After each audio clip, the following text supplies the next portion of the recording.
Hello and very warm welcome to GS School. My name is Prabhat Kumar and this is the series on NCERT History Class 6. Today we will read the 6th chapter of this book. Before I start the chapter, let me remind you that the previous chapters of this book has already been uploaded on the channel. You can watch it from playlist section. The link has been given in the description box and as well as in the comment box. So please go and watch the previous videos for better understanding. If you like my video series on NCERT, then like the videos, subscribe the channel, hit the bell icon and also share with your friends. If you have any questions regarding the class, then put it down in the comment box. Now come to the chapter number 6, New Questions and Ideas. In this chapter, we will read about two very popular religions in India in ancient time, that is Buddhism and Jainism, and also try to understand how the monasteries of both Buddhist and Jainist monks were spread to the different part of the subcontinent. And we will also read about the Upanishads. Now we start with the story of Buddha. Siddhartha, also known as Gautama, the founder of Buddhism, was born about 2500 years ago in Lumbini, Nepal. This was a time of rapid change in the lives of people. As we saw in the previous chapter, some kings in Mahajanpada were growing more powerful. New cities were developing and life was changing in the villages as well as in the cities. Many thinkers were trying to understand these changes in society. They also wanted to try and find out the true meaning of life. The Buddha belonged to a small jana, which we have read in chapter number 5. So, the Buddha belonged to a small jana known as a Sakya jana and was a Kshatriya. When he was a young man, he left the comforts of his home in search of knowledge. He wandered for several years, meeting and holding discussions with other thinkers. He finally decided to find his own path to realization and meditated for a long time. Finally, under a peepal tree at Bodh Gaya in Bihar, where he attained enlightenment. After that, he was known as the Buddha or the wise man. Then he went to Sarnath near Varanasi, where he taught for the first time. He spent the rest of his life traveling on foot, going from place to place, teaching people till he passed away at Kushinagar. Now we talk about Buddhism and its four noble truths. Buddhism is a faith that was founded by Siddhartha Gautama, that is Buddha, more than 2500 years ago in India, with about 470 million followers. Scholars consider that Buddhism is one of the major world religions. Its practice has historically been most prominent in East and Southeast Asia, but its influence is growing in the West.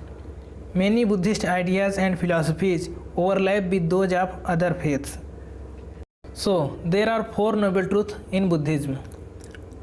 The four noble truths comprises the essence of Buddha's teachings.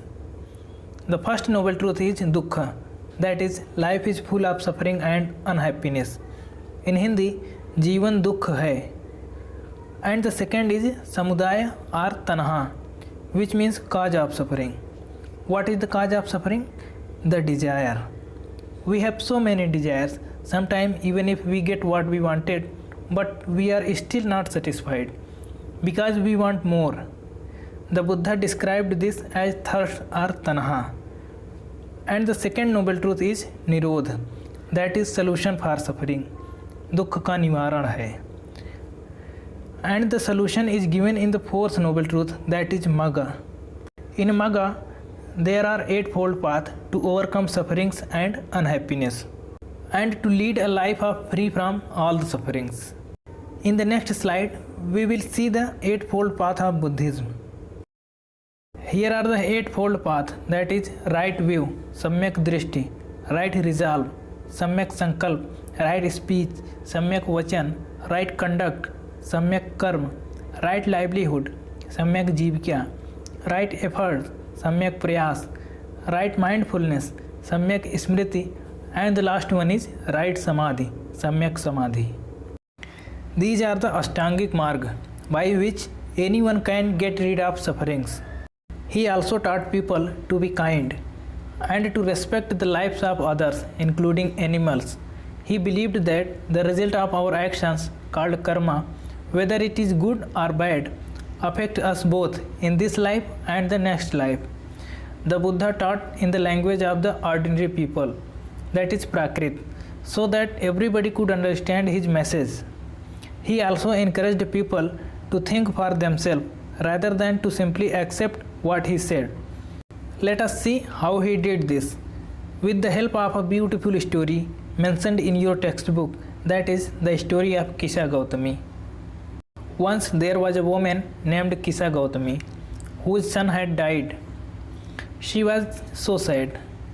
She roamed through the streets of the city carrying the child with her hand, asking for help to bring him back to life. A kind man took her to the Buddha. The Buddha said, "Bring me a handful of mustard seeds and I will bring your child back to life." Kisha Gautami was overjoyed and started off at once. But the Buddha gently stopped her and added, "The seed must come from the house of a family where nobody has died." Kisha Gautami went from door to door, but wherever she went, she found out that someone or the other had died. Now we talk about Upanishads. Upanishads were the part of later Vedic texts. Upanishad literally means approaching and sitting near. Before the Buddhism were introduced in the subcontinent, many other thinkers also tried to find answers to difficult questions. Some of them wanted to know about life after death. Others wanted to know why sacrifices should be performed. Many of these thinkers felt that there was something permanent in the universe that would last even after death. They described this as Atman, or the individual soul, and the Brahman, or the universal soul. They believed that ultimately both the Atman and the Brahman were one. And the text contained in the Upanishad is in the form of conversation between teachers and students. Most Upanishadic thinkers were men, especially Brahmins and Rajas. Occasionally, there is mention of women thinkers such as Gargi, who was famous for her learning and participated in debates held in royal courts. Poor people rarely took part in these discussions. One famous exception was Satyakama Jabala, who was named after his mother, the slave woman Jabali. He had a deep desire to learn about reality, was accepted as a student by a Brahmin teacher named Gautama, and became one of the best known thinkers of the time. Many of the ideas of the Upanishads were later developed by the famous thinker Shankaracharya, about whom you will read in class 7th. And there was a mention of another woman. One of the most famous was Panini, who prepared a grammar for Sanskrit. He arranged the vowels and the consonants in a special order and then used these to create formulae like those found in algebra. Now we talk about another most important religion in ancient India, that is Jainism. The last and the 24th Tirthankar of Jainas, Vardhaman Mahavir, also spread his message around this time. He was a Kshatriya, prince of Likshavi, as a group that was part of Vaji Sangh, about which you read in chapter number 5. At the age of 30, he left home and went to live in a forest. For 12 years, he led a hard and lonely life, at the end of which he attained enlightenment. He taught a simple doctrine. Men and women who wished to know the truth must leave their homes. They must follow very strictly the rule of ahimsa, which means not hurting or killing living beings. Ordinary people could understand the teaching of Mahavira and his followers because they used Prakrit language. There were several forms of Prakritic used in different parts of the country and named after the regions in which they were used. For example, the Prakrit spoken in Magadha was known as Magdhi. Followers of Mahavira, who were known as Jainas, had to lead very simple lives and begging for food. They had to be absolutely honest and were especially asked not to steal. Also, they had to observe celibacy, and men had to give up everything, including their clothes. It was very difficult for most men and women to follow these strict rules. Nevertheless, thousands left their homes to learn and teach this new way of life. Many more remained behind and supported those who became monks and nuns, providing them with food. Over hundreds of years, Jainism spread to the different parts of the North India and to Gujarat, Tamil Nadu and Karnataka. The teachings of Mahavira and his followers were transmitted orally for several centuries. They were written down in the form in which they are presently available at the place called Vallabhi in Gujarat about 1500 years ago. Both the Mahavira and the Buddha felt that only those who left their homes could gain true knowledge. They arranged for them to stay together in the Sangha, an association of those who left their homes. The rules made for the Buddhist Sangha were written down in a book called Vinaya Pitaka.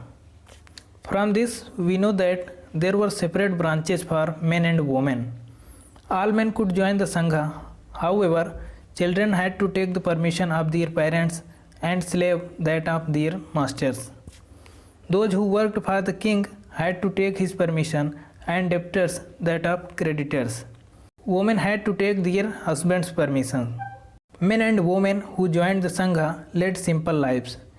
They meditated for most of the time and went to cities and villages to beg for food during fixed hours. That is why they were known as bhikshu, that is, beggar. Those who joined the Sangha included Brahmins, Kshatriya, merchants, laborer, barber, courtesans and slaves. Many of them wrote down the teachings of Buddha. Some of them also composed beautiful poems describing their life in the Sangha. To begin with, both Jain and Buddhist monks went from place to place throughout the year and teaching peoples. The only time they stayed in one place was during the rainy season, when it was very difficult to travel. Then their supporters built temporary shelters for them in gardens, or they lived in natural caves in hill areas. As time went on, many supporters of the monks and nuns felt that there is a need for more permanent shelters, and so monasteries were built. These were known as vihar. Vihars were made of wood and then of brick. Some were even in caves that were dug out in hills, especially in western India. Very often, the land on which the vihar was built was donated by a rich merchant or a landowner or the kings. The local people came with gift of food, cloth, medicine for the monks and the nuns. In return, they taught the peoples. Over the centuries, Buddhism spread to the many parts of the subcontinent and beyond. You will learn more about this in chapter number 9.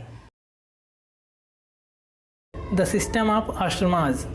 Around the time when Jainism and Buddhism were becoming popular, Brahmins developed the system of ashramas. Here, the word ashramas does not mean a place where people live and meditate. Here, ashramas means stage of life. There are 4 different ashramas, that is Brahmacharya, Grihastha, Vanaprastha and Sannyas. In Brahmacharya, people were expected to lead simple lives and study the Vedas during the early years of their life. And the second one is Grihastha. In this ashrama, they had to marry and live as householder. And third we have Vanaprastha. In this ashrama, they had to live in the forest and meditate. And finally we have Sannyas ashrama. In this, people had to give up everything and become sannyasi. The system of ashramas allowed men to spend some part of their lives in meditation. Generally, women were not allowed to study the Vedas and they had to follow the ashramas chosen by their husbands. Well, that's it from me. If you like the series, please like the videos, subscribe the channel and hit the bell icon, and also share with your friends. If you have any question regarding the class, please put it down in the comment box. See you again next time in another video. Thank you.